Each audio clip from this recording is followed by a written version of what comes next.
KTV news में आपका स्वागत है। मैं हूं स्तुति और आइए एक नजर डालते हैं शहर की प्रमुख सुर्खियों पर। चैत्र नवरात्र के मद्देनजर शहर के देवी मंदिरों में चल रही तैयारियां। प्रथम दिन मां मुख निर्मालिका गौरी व शैलपुत्री देवी का भक्त करेंगे दर्शन।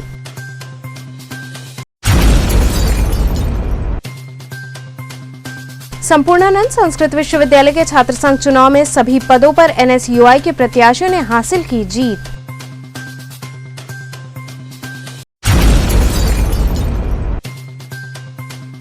दहेज उत्पीड़न का आरोप लगाते हुए नरोत्तमपुर जखनी की रहने वाली महिला ने कमिश्नर को सौंपा ज्ञापन।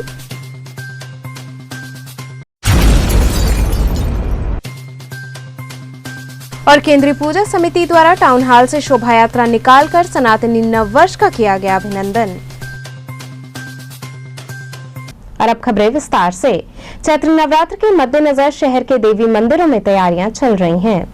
वासंतिक नवरात्र चैत्र शुक्ल प्रतिपदा इस वर्ष 13 अप्रैल से प्रारंभ हो रहा है, जो 21 अप्रैल तक चलेगा। इस अवसर पर भक्त शुभ मुहूर्त में कलश स्थापना के साथ ही देवी का 9 दिनों तक पूजन अर्चन व आराधना करेंगे। आपको बता दें कि इस बार आनंद नाम संवत्सर से इस वर्ष की शुरुआत हो रही है। वहीं नवरात्र में नवदुर्गा व मां गौरी के स्वरूप की पूजा की जाती है, लेकिन चैत्र नवरात्र में मां गौरी के पूजन का विशेष महत्व है। नवरात्र पर्व के मद्देनजर शहर के सभी देवी मंदिरों में तैयारियां चल रही हैं। प्रथम दिन गौरी दर्शन के क्रम में मुख निर्मालिका गौरी के दर्शन पूजन का विधान है। काशी में मां का मंदिर गायघाट पर स्थित है, जहां जोरों शोरों से तैयारियां हो रही हैं। मंदिर की साफ सफाई से लेकर साज सजावट तक का कार्य चल रहा है। वहीं कोरोना को देखते हुए गाइडलाइन के अनुरूप प्रबंध किए जा रहे हैं। गुरु जी, ये किस देवी का मंदिर है? ये हमारे काशी खंड में मुख्य निर्मालिका गौरी जी का मंदिर है। ये चैत्र नवरात्र में प्रथम दिन यहाँ पे दर्शन होता है। यहाँ पूरी तैयारियाँ हो चुकी हैं, जोरों शोर में हो रही है। और कुछ लोग वहाँ भी करते हैं शैलपुत्री पर भी जाके, लेकिन गौरी जी का ही मान्यता ज़्यादा है काशी खंड में। तो कल यहाँ की पूरी व्यवस्था कर ली गई है? हाँ, पूरी व्यवस्था कर ली गई है। सोशल डिस्टेंसिंग के लिए क्या लोगों को प्रशासन द्वारा सब पालन किया जाएगा? वो पालन किया जाएगा। वो इधर से जाएंगे, उधर पीछे से निकल के इधर से आएंगे। जाने का ये मेन रास्ता है, और आने के लिए उधर से निकल के इधर से सीढ़ी से अपना ऊपर जाएंगे। यही सब सारी व्यवस्था है। और अपना जो है मास्क लगा के ही आदमी अंदर जाएंगे। इसी कड़ी में प्रथम दिन मां दुर्गा दर्शन में शैलपुत्री देवी के दर्शन का विधान है। इनका मंदिर अलैपुरा क्षेत्र में स्थित है। यहाँ भक्तों को दर्शन करने में कोई परेशानी न हो, इसके लिए बैरिकेडिंग के साथ ही उचित दूरी बनाकर दर्शन करने हेतु मार्किंग की जा रही है। वहीं मंदिर को रंग बिरंगे विद्युत झालरों से आकर्षक ढंग से सजाया गया है।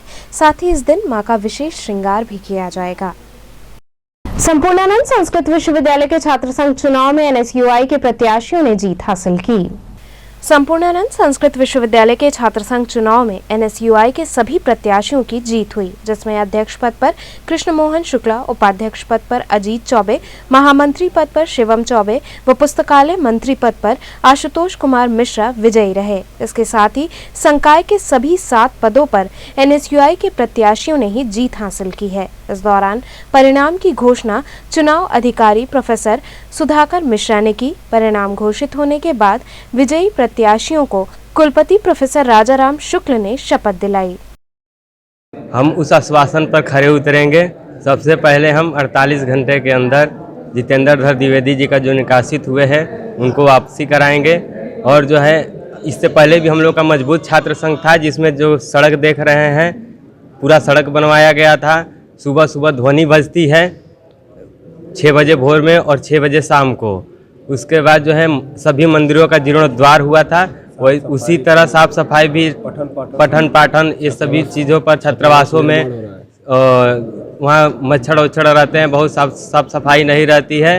और यहाँ जो पेयजल है तीनों जगह विभागों में और जो है कार्यालय पर बहुत सालों से टंकी की सफाई नहीं हुई है, उसको साफ सफाई करवाएंगे और स्वच्छ जल का सुविधा का उपलब्ध कराएंगे।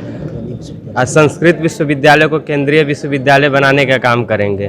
और जो है संसदीय नरेंद्र मोदी जी का संसदीय क्षेत्र है, पूरे विश्वविद्यालय कैंपस में एक भी जो है सुलभ शौचालय नहीं है। हमारे माताएं बहनें आती हैं कागज़ के काम से या पढ़ने लिखने, पूरे विश्वविद्यालय में शौचालय की सुविधा नहीं है, उसका हम काम कराएंगे सुचारू रूप से। मैं यहाँ पे चुनाव बस एक लक्ष्य एक मकसद से लड़ा। यहाँ पे तमाम सारी असुविधाएं हैं जो हमसे देखी नहीं गई। सभी छात्र एक तरफ से परेशान होते हैं, उनकी हर एक समस्याओं को देखकर मुझे ऐसा लगा कि मुझे कुछ करना चाहिए और मेरे मन में ख्याल आया कि इसको कैसे दूर कर सकते हैं। रात में मैंने चिंतन किया तो मुझे लगा कि मुझे अगर यहाँ से छात्र नेता बन के अगर मैं चाहूँ तो काम करा सकता हूँ, इसलिए मैंने यहाँ से छात्र संघ महामंत्री पद पे वो किया। उसके बाद से अब आगे छात्रों के जितने भी कार्य होंगे किया जाएगा और उनके हर एक कामों को कराने की पूरा कोशिश रहेगा। प्रणाम। दहेज उत्पीड़न का आरोप लगाते हुए नरोत्तमपुर जखनी की रहने वाली महिला ने कमिश्नर को ज्ञापन सौंपा। रोहनिया थाना अंतर्गत नरोत्तमपुर जखनी की रहने वाली महिला ने कमिश्नर कार्यालय पहुंचकर ज्ञापन सौंपा। महिला ने अपने ससुराल वालों पर आरोप लगाया और कहा कि दहेज के लिए उसके पति, सास ससुर और ननद द्वारा उसे मारा पीटा गया और दहेज न देने पर उसे कमरे में बंद करके छोड़ दिया गया। इसकी सूचना जब उसने अपनी बहन को दी तो बहन ने पुलिस को सूचित किया। पुलिस ने आकर उसे हॉस्पिटल भिजवाया। उसके बाद जब महिला ने बयान दिया तो उस बयान पर एफआईआर तक रोहनिया थाने में दर्ज नहीं की गई। पीड़ित महिला ने अपने ससुर, चचिया ससुर पर आरोप लगाते हुए कहा कि इन लोगों द्वारा थाने पर पैसा दिया जा चुका है जिससे मेरी सुनवाई नहीं की जा रही है, इसलिए वो न्याय हेतु पुलिस कमिश्नर कार्यालय आई हैं। हम आए हैं कि मेरे आदमी हम दहेज खातिर मेरा कपार फोड़ दिए थे, हमारे ऊपर मट्टी के तेल छिड़क दिए थे और एक कुल करके अस्पताल में हमको नहीं ले जा रहे थे। तो हमारी दीदी फ़ोन करी पुलिस वालों को, तो पुलिस वाले मेरे घर गए तो मुझको घर में बंद कर दिए। तब 2 दिन बाद अस्पताल में हमको लेके गई तो हम उस समय मुकदमा के लिए दर्ज किए। तो उस समय वो हमारे चाचा, चचिया, ससुर सब लोग पुलिस वाले को पैसा के देकर दबा दी बात को और मेरा कहीं कार्रवाई नहीं। रोहनिया थाना, जखनी थाना, अथवा चौकी और जलसा थाना और रामेश्वर थाना 77 दे चुके हैं और यहाँ कचहरी में भी आके दे चुके हैं। मेरा कहीं सुनवाई नहीं हो रहा है। यहाँ से यही हो रहा है कि चलो सुनवाई होगा। 2 दाई हम यहाँ आ चुके हैं, तीसरी बेरी आए हैं, मेरी मैम कुछ सुनवाई नहीं कर रहे हैं और मेरी आदमी बिना शादी का 4 साल रखा, फाफा मऊ, हंडिया, बनारस, ये 77 रखा हमको। आपको? हाँ, बिना शादी का। अच्छा। हाँ, तो यही हमसे निवेदन, मतलब मोदी जी का लड़की बचाओ, लड़की पढ़ाओ ना। हम यही सब भाई बहन से ये निवेदन है कि उस घर में कोई अपन बहन बेटी न दे, ऐसे घर में जिस घर में कोई इज्जत न करे किसी लड़की का। तो क्या शादी कराई गई आपकी? हाँ, थाने वहाँ से चौकी जखनी से हुआ था शादी मेरा 2020 में। तो फिर उसके बाद क्या हुआ? और उसके बाद हमने अपने ससुराल गए, 14 जून में गए तो 1 महीना मात्र बस रहे। मेरे ससुर, सास, आदमी, देवर, ननद सब लोग बोलने लगे कि दहेज लाओ। तो हम कह के लॉकडाउन में आपको कहाँ से दहेज लाएंगे और कुछ सामान दिए, बस अंगूठी, सिकड़ी और एक गाड़ी ओड़ी नहीं दिया है। तो इसीलिए उन लोग हमारे ऊपर प्रेशर डाल रही थी। मेरी सास बोल रही थी कि अरे मैं अपनी बेटी के फ्रिज, कूलर, एसी और गाड़ी, सोने का अंगूठी, सिकड़ी दे ले तहूँ जो लेके आता। हम कहे मम्मी हम आपके कहाँ से लिया के दे आए? चाहती क्या है? हम चाहते हैं ना कि उन लोग को मुकदमा खड़ा हो जाए और जेल भेज दीजिए। केंद्रीय पूजा समिति द्वारा टाउन हॉल से शोभा यात्रा निकालकर सनातनी नववर्ष का अभिनंदन किया गया। केंद्रीय पूजा समिति के बैनर तले यात्रा निकालकर सनातनी नववर्ष का अभिनंदन हुआ। कोविड की गाइडलाइन के तहत टाउन हॉल मैदान से निकली यात्रा में सनातनी झंडा व केसरिया दुपट्टा धारण किए भजन कीर्तन करते हुए भक्त चल रहे थे। शोभा यात्रा कोतवाली, मैदागिन चौराहा, लोहराबीर, चेतगंज, बेनियाबाग होते हुए पुनः टाउन हॉल पहुंचकर समाप्त हुई। यात्रा में सार्वजनिक दुर्गोत्सव समिति, एसबी दुर्गोत्सव समिति, मिनी स्टेडियम, नवजीवन, नवापुरा दुर्गा पूजा समिति, सनातन धर्म दुर्गा पूजा समिति सहित मराठा समाज इत्यादि समिति के लोग शामिल रहे।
आज किस तरह का निकाल रहे हैं आप लोग? ये हम लोग हर वर्ष निकालते हैं परंपरागत हिंदू नव वर्ष और नवरात्र का अभिनंदन और स्वागत करने के लिए।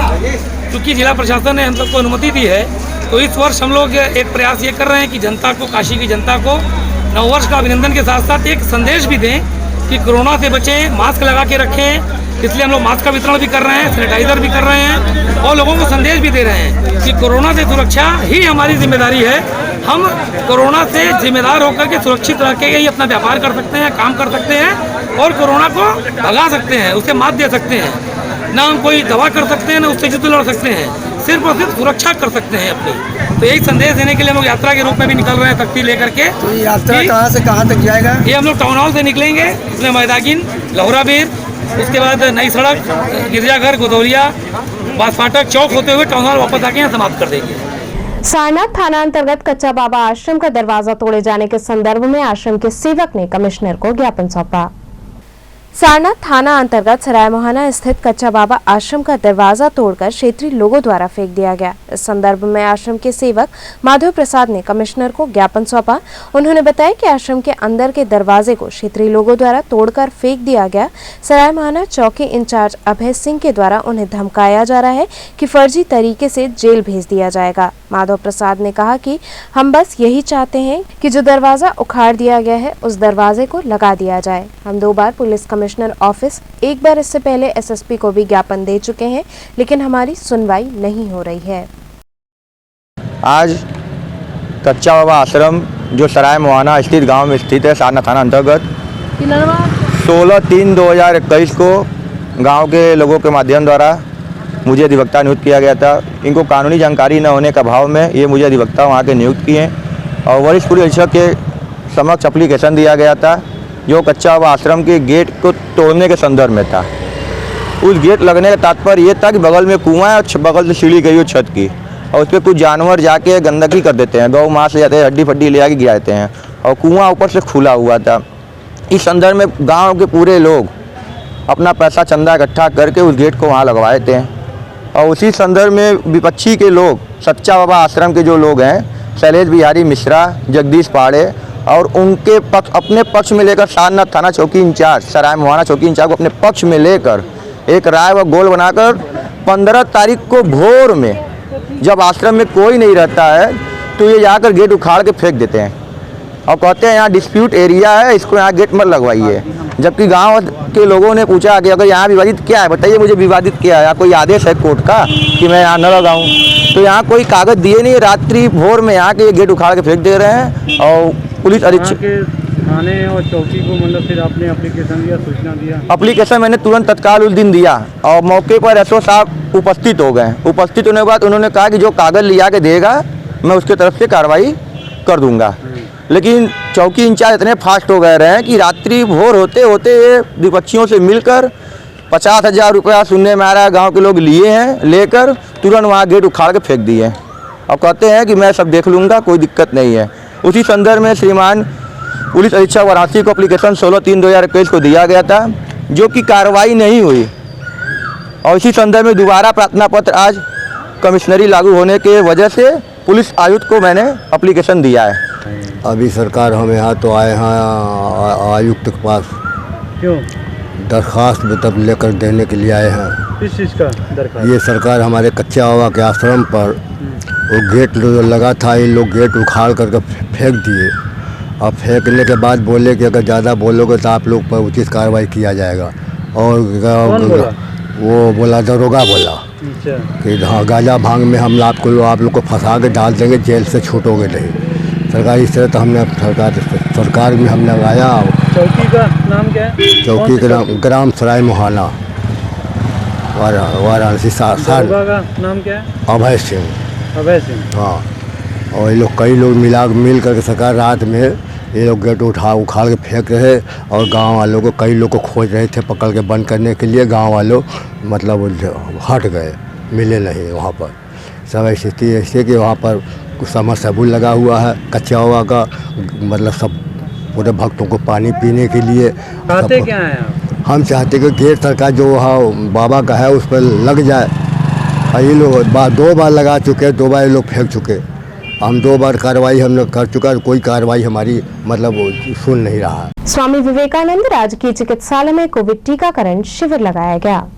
स्वामी विवेकानंद राजकीय चिकित्सालय में डॉक्टर जयप्रकाश देववंशी के नेतृत्व में कोविड टीकाकरण किया गया, जिसमें लोगों को सुबह से ही लाइन लगाकर टीकाकरण कराया गया। इसके बाद उन्हें इस संबंध में जानकारी दी गई। लोगों को 2 गज की दूरी बनाकर रखने, मास्क लगाने सहित कोविड-19 की सभी गाइडलाइन का कड़ाई से पालन करने को कहा गया। वहीं इस दौरान इस टीका उत्सव में लोगों से बढ़ चढ़कर सहयोग करने की भी अपील की गई। वर्तमान में स्वामी विवेकानंद राजकीय चिकित्सालय में जो वैक्सीनेशन का जो कार्य चल रहा है वो मेरे नाम से आईडी पासवर्ड और सारी व्यवस्था सब जो है इसको मैनेज करने की जिम्मेदारी पूरी हमारी है। तो किस तरह की जिम्मेदारी निभा रहे हैं और आज कितने लोगों को अब तक लगा वैक्सीन? सर अब तक जो है मैं आपको बता दूं कि 144 लोगों को कोविशील्ड जो है आज लग चुका है और 11 तारीख से ये कार्यक्रम स्टार्ट है और 14 तारीख तक कंटिन्यूअस जो है टीकाकरण उत्सव मनाया जा रहा है माननीय मुख्यमंत्री योगी जी के निर्देश पे। तो आज उसका दूसरा दिन है। इस उत्सव में कितना योगदान रहेगा आपका? सर हम लोग तो सर अपना पूरा योगदान दे रहे हैं सर। इवन सर संडे को भी हम लोग कार्य कर रहे हैं और कल भी सर हुआ था और आज भी जारी है। ये लगातार सर ये कार्यक्रम 14 दिन तक लगातार चलेगा, 9 बजे से लेकर सर 5 बजे तक कंटिन्यूअस। कितनी जिम्मेदारी निभा रही हैं आप लोग आज? पूरी जिम्मेदारी ही निभा रहे हैं। आगे क्या कहना चाहेंगी जो लोग बचे हुए हैं या लाइन में लगे हैं? कितना योगदान होगा इस उत्सव में आप लोगों का? सारे लोग को लग जाएगा, कोई दिक्कत नहीं। आप लोग पूरी तरह से लगी हुई हैं? पूरी तरह से। मैडम ये उत्सव चल रहा है भारत सरकार की तरफ से, क्या कर रही हैं? लोगों को क्या कहना चाहेंगी जो लोग वैक्सीन लगवा रहे हैं या लगाना चाहते हैं? जो लोग वैक्सीन लगवा रहे हैं वो तो ठीक है, पर जो लोग नहीं लगवा रहे हैं वो आके वैक्सीन लगवाएं। वैक्सीन से डरे ना, क्योंकि ये वैक्सीन जो है कोरोना महामारी को रोकने के लिए लगाया जा रहा है। यहाँ रुकेंगे एक छोटे से ब्रेक के लिए। आप बने रहिए KTV के साथ।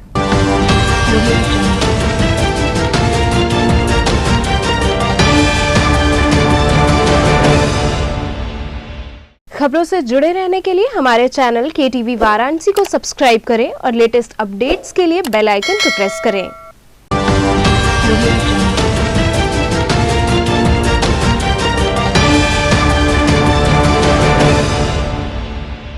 ब्रेक के बाद आपका स्वागत है। ग्राम प्रधान चुनाव हेतु प्रत्याशी चुनाव प्रचार में जुट गए हैं।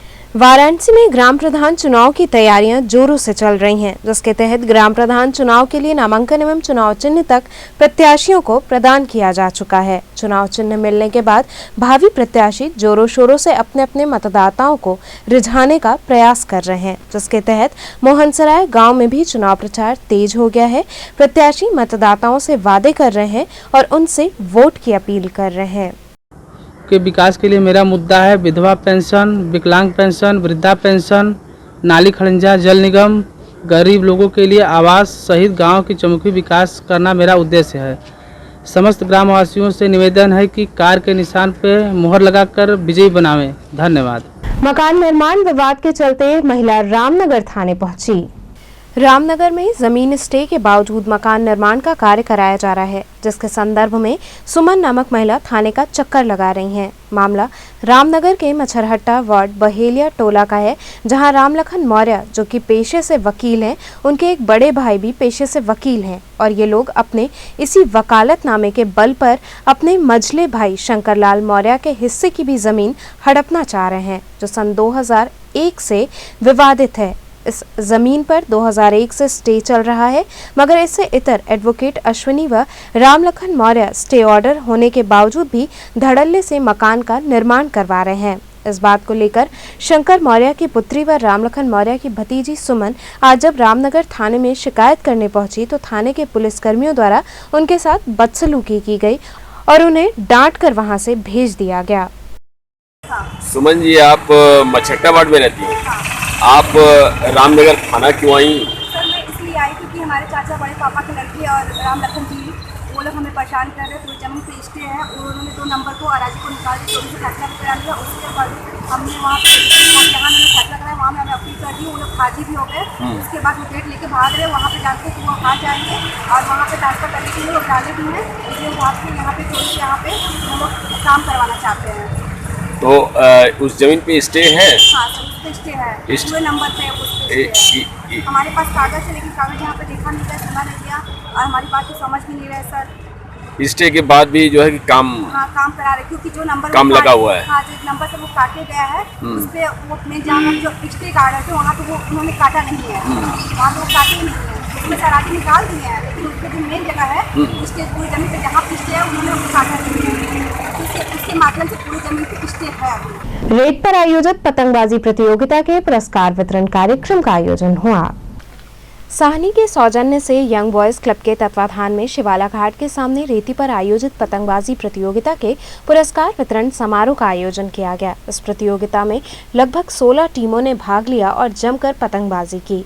इस समारोह के मुख्य अतिथि प्रमोद साहनी रहे। इनका स्वागत स्मृति चिन्ह प्रदान कर किया गया। इसके बाद मुख्य अतिथि ने विजयी प्रतिभागियों को ट्रॉफी प्रदान कर उनका उत्साहवर्धन किया।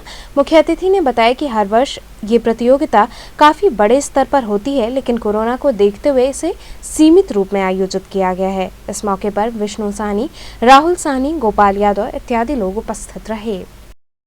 आज के इस प्रतियोगिता को देखा जाए तो हमारे शिवालय की शान है ये, क्योंकि बहुत बार प्रतियोगिताएं होती है लेकिन वो पूर्ण रूप से संपन्न नहीं हो पाता था, लेकिन हमारे क्षेत्रीय लोगों ने मिलजुल के इस सराहनीय काम को जो अंजाम दिया है, निश्चित तौर पर पतंगबाजी में अब ज़्यादा लोगों को उत्साह, पतंगबाज जो खिलाड़ी लोगों को ज़्यादा उत्साह मिलेगा और आगे के समय में हम तीनों चारों भाई जो यहाँ पर बैठ के लोगों को पुरस्कार वितरण दिए हैं, संभवतः हो सकेगा कि इस कार्य को आगे बढ़ाने के लिए हम लोग सीना तान के इनके साथ मिल के रेत पर उतर के पतंगबाजी करवाएंगे और बड़ा से बड़ा टूर्नामेंट भी करवाना पड़ा तो हम अपने साहनी भाई और बाकी जितने भी खिलाड़ी लोग किसी भी तरह की प्रतियोगिता कराना चाहते हैं, क्योंकि मैं हमेशा से खेल को पसंद किया हूँ और जो भी खेल लोग हमारे लोग करवाना चाहेंगे उन सारे खेलों में अपना बढ़ चढ़ के हिस्सा रहेगा। तन मन धन से मैं बुल्लू भाई और उनके साथियों को धन्यवाद देता हूं कि उन्होंने इतनी बड़ी प्रतियोगिता करा के हमारे शिवालय मोहल्ले की शान को बढ़ाई है। उनको बहुत बहुत धन्यवाद। जन अधिकार पार्टी के कार्यकर्ताओं ने अपनी मांगों के समर्थन में कमिश्नर से मुलाकात की।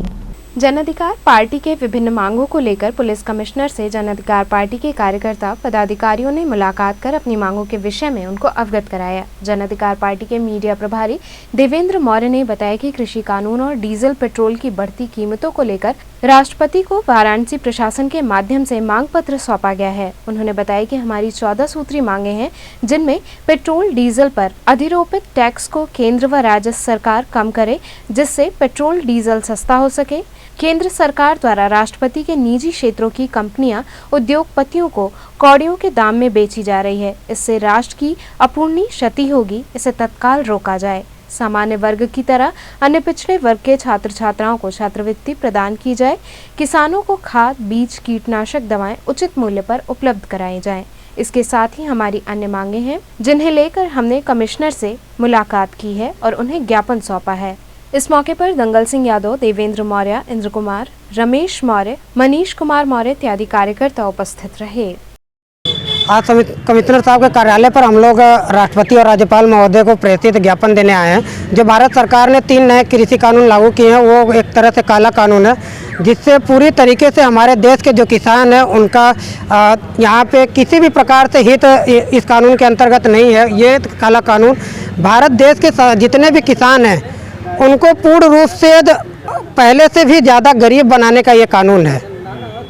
इसी मांग को, और हमारे देश में जो लगातार महंगाई बढ़ रही है, अभी हाल में देखिए 1000 रुपये के लगभग LPG गैस सिलेंडर, घरेलू गैस सिलेंडर बढ़ गया है, जो पूरी तरीके से मध्यम वर्ग और गरीब वर्ग को तोड़ने का काम कर रही है सरकार। पेट्रोल के दाम लगातार बढ़ते जा रहे हैं, जबकि अंतर्राष्ट्रीय मार्केट में पेट्रोल और डीजल के दाम काफ़ी कम है। और भी लगातार इतनी महंगाई बढ़ा रही है भारत सरकार। बेरोजगार मैटर पे देख लीजिए, बेरोजगारी इतनी तेज़ी से बढ़ती जा रही है।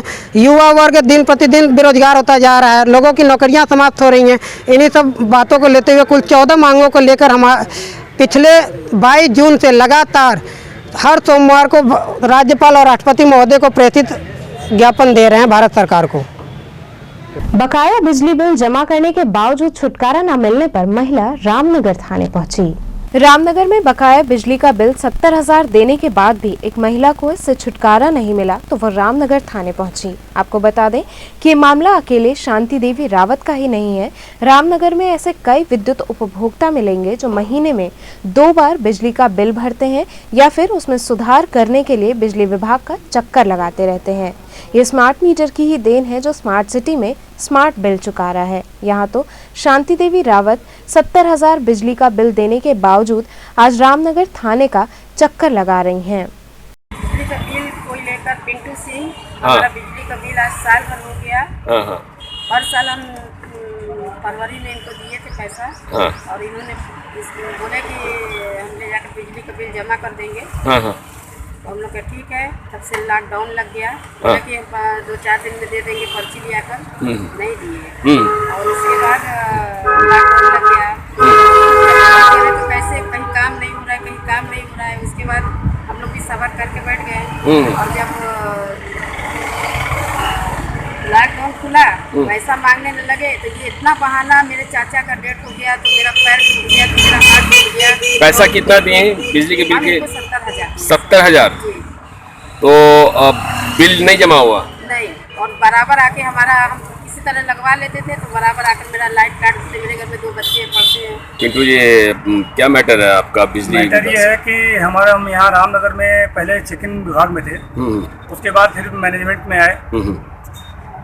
हमारे यहाँ से जो भी बिलिंग की काम होती है तो जो भी कस्टमर हमारे अपने होते हैं वो हमारे पास आते हैं और आने के बाद जो है हमें देते हैं। तो हम लोग जो है अपने सरकारी स्टाफ को दे के उनसे काम करवाते हैं। तो लास्ट में हुआ क्या कि लॉकडाउन से पहले का 2 पैसा था हमारे पास, एक का 40,000, एक का 60,000। तो कस्टमर जो है जो हमारे यहाँ सरकारी स्टाफ है रोहित यादव, जो इस समय नरिया पावर हाउस पे पोस्टेड है, उन्होंने हमसे पूरा पैसा लिया लेकिन काम नहीं किया। और मैं कुछ दिनों के लिए अपने घर के पर्सनल काम से मैं बाहर चला गया, जिसमें जब मैंने उनको फ़ोन किया कस्टमर के आने के बाद, उन्होंने कहा कि आपने पैसा ही नहीं दिया। इस मैटर को लेकर वो हमसे पंचायत कर रहे हैं। अच्छा, तो रोहित यादव के खिलाफ आप कंप्लेन देने आए हैं? जी, रामनगर थाने में। जी। रोहित यादव इनकार कर रहे हैं कि आपने पैसा नहीं दिया। इस्लाम धर्म पर अपशब्द कहे जाने के संदर्भ में शहर बनारस की प्रतिनिधि ने डीएम व कमिश्नर को ज्ञापन सौंपा। शहर बनारस मौलाना मोहम्मद गुलाम यासिन के प्रतिनिधि मौलाना अबू सहमा ने एक पत्र पुलिस आयुक्त और जिलाधिकारी वाराणसी को दिया है, जिसमें उन्होंने आरोप लगाते हुए कहा कि 2 अप्रैल को नरसिंहानंद उर्फ नरसिंह वाणी नामक व्यक्ति जो press club of India new Delhi से संबंधित हैं, वो सुबह 9 बजे से लेकर 12 बजे के बीच प्रेस कॉन्फ्रेंस करते हुए मुस्लिम समाज के पैगंबर इस्लाम हजरत मोहम्मद को अपशब्द कहा और मुस्लिम धर्म एवं धर्म विशेष में आस्था रखने वालों के बारे में अश्लील भाषा का प्रयोग किया। उन्होंने ये भी कहा कि मुस्लिम धर्म के धार्मिक विश्वासों का अपमान व धार्मिक भावनाओं को ठेस पहुँचाने के ऐसे शब्दों का प्रयोग करना गलत है, जिससे शहर के सौहार्द पर प्रतिकूल प्रभाव पड़ेगा। ऐसे लोग इस्लाम ही नहीं बल्कि समाज के भी दुश्मन होते हैं। इनके खिलाफ मुकदमा दर्ज करने की मांग की गई है। अबू सहमा ने कहा कि सभी राज्यों में इनके नाम पर एफआईआर दर्ज कर दिया गया है और आज वाराणसी में भी इसके लिए पत्र दिया गया है। हमारा जिला अधिकारी और हुकूमत से ये मुतालबा किया गया है, इस मेमोरेंडम में लिखा गया है कि 2 अप्रैल को नरसिंहानंद सरस्वती नामी व्यक्ति ने पैगंबर इस्लाम हज़रत मोहम्मद सल्लल्लाहु ताला अलैहि वसल्लम की शान में गुस्ताखी की और इस्लाम और मुसलमानों के ख़िलाफ़ जो है अपशब्द कहा और बड़ी अश्लील भाषा का प्रयोग किया, जिससे पूरे हिंदुस्तान के मुसलमानों में गुस्सा है और जगह जगह एहतजाज किया जा रहा है। हुकूमत से हमारा ये मुतालबा है कि ऐसे शख्स को कड़ी से कड़ी सज़ा दी जाए, जिससे हिंदुस्तान की अमन और शांति को ख़तरा है। इसलिए कि जब पैगंबर इस्लाम हज़रत मोहम्मद सल्लल्लाहु ताला अलैहि वसल्लम की शान में गुस्ताखी की जाती है तो वो हमारे पैगंबर हैं मुसलमानों के, तो उनकी शान में गुस्ताखी हरगिज़ बर्दाश्त नहीं की जाएगी। और हुकूमत से हमारा ये जो है गुजारिश है, उनकी हमारा मुतालबा है हुकूमत से कि ऐसे लोगों को जेल के पीछे रखा जाए ताकि हिंदुस्तान की अमन और शांति को बरकरार रखा जा सके। ऐसे लोगों की वजह से हिंदू, मुस्लिम और तमाम समाज के लोगों में इख्तिलाफ पैदा हो रहा है। तो चलते चलते पुनः एक नजर डालते हैं शहर की प्रमुख सुर्खियों पर। चैत्र नवरात्र के मद्देनजर शहर के देवी मंदिरों में चल रही तैयारियां। प्रथम दिन मां मुख निर्मालिका गौरी व शैलपुत्री देवी का भक्त करेंगे दर्शन।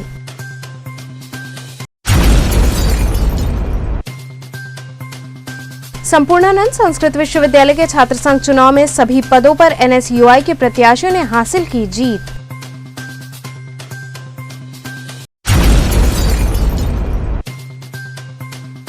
दहेज उत्पीड़न का आरोप लगाते हुए नरोत्तमपुर जखनी की रहने वाली महिला ने कमिश्नर को सौंपा ज्ञापन।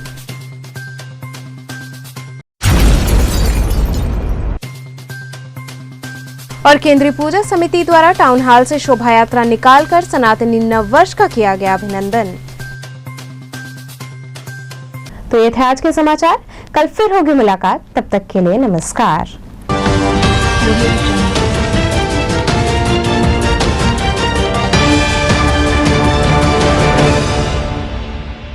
खबरों से जुड़े रहने के लिए हमारे चैनल KTV वाराणसी को सब्सक्राइब करें और लेटेस्ट अपडेट्स के लिए बेल आइकन को प्रेस करें।